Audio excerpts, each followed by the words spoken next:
Malam Jumat Kliwon. Jam menunjukkan pukul 00.00.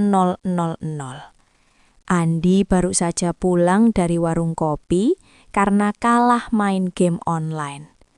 Jalanan desa sepi, lampu jalan kedip-kedip seperti lampu disko rusak. Andi berjalan melewati area pemakaman tua. Bulu kuduknya berdiri. Tiba-tiba terdengar suara. Hihihihi, hihihihi. Andi mematung. Aduh, suara itu lagi. Mosok iyo ada kuntilanak lembur jam segini. Bisiknya gemetar. Dia mempercepat langkah, tapi suara itu makin keras. Bukannya lari, Andi malah mengeluarkan HP-nya. Lumayan nih kalau dapat videonya, bisa viral di TikTok. Gumamnya nekat. Andi mengarahkan kamera HP-nya ke atas pohon Kamboja. Benar saja, ada sosok putih rambut panjang sedang duduk berayun-ayun. Tapi ada yang aneh, suara tawanya tidak menyeramkan, malah terdengar seperti orang lagi sesak napas karena nangis. Mbak, panggil Andi ragu. Sosok itu menoleh, wajahnya pucat. Matanya hitam, tapi hidungnya merah, dan dia memegang tisu yang sudah tumpuk-tumpuk di dahan pohon. "Apa lihat-lihat? Mau ngetawain saya juga?" bentak si kuntilanak sambil ingusan. Andi kaget. "Loh, kok hantu galau? Harusnya kan Mbak nakutin saya. Saya lari, terus Mbak ketawa puas. Gitu prosedurnya." Mbak Kunti turun dari pohon dengan gerakan yang tidak anggun sama sekali.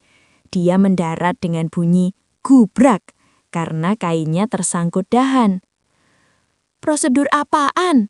Dunia ini jahat, Mas," seru Mbak Kunti sambil duduk di atas nisan samping Andi. "Saya lagi patah hati. Saya kena ghosting sama genderuwo sebelah." Andi yang dasarnya kepo akhirnya malah duduk di sebelah hantu itu. "Serius, Mbak? Genderuwo yang badannya gede, buluan, dan baunya kayak knalpot bajai itu?" "Iya, namanya Bambang.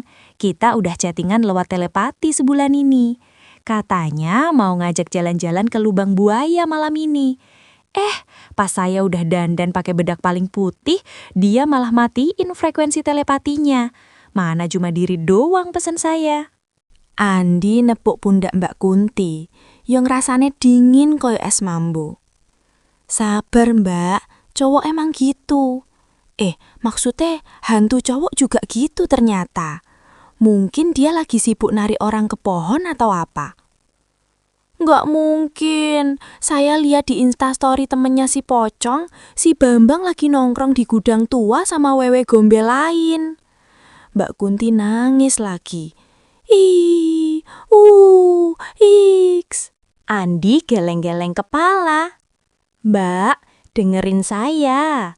Mbak itu kuntilanak, spesies paling ditakuti di Indonesia. Jangan ngerendahin harga diri cuma gara-gara hantu buluk kayak Bambang. Mbak harus glow up." "Gimana caranya? Kulit saya udah putih maksimal ini," tanya Mbak Kunti polos.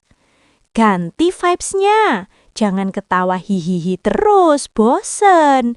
Coba ketawanya diganti yang lebih berkelas, kayak tawa antagonis di sinetron.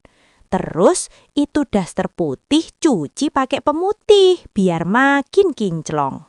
Mbak Kunti berdiri, menghapus air matanya dengan kain kafan bekas. "Bener juga kamu, Mas. Makasih ya. Kamu baik banget buat ukuran manusia yang biasanya langsung pingsan kalau lihat saya."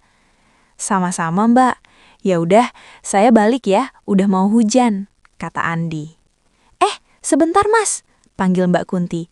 "Boleh minta tolong terakhir? Tolong fotoin saya buat profil Tinder.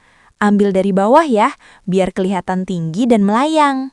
Andi akhirnya menghabiskan 10 menit sisanya jadi fotografer pribadi kuntilanak.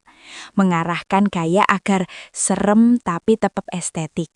Setelah selesai, Mbak Kunti menghilang sambil teriak, "Nanti fotonya kirim lewat Bluetooth ya, Mas?" Andi pulang sambil garuk-garuk kepala. Setan zaman sekarang bener-bener butuh validasi, gumamnya sambil lanjut jalan pulang dengan santai.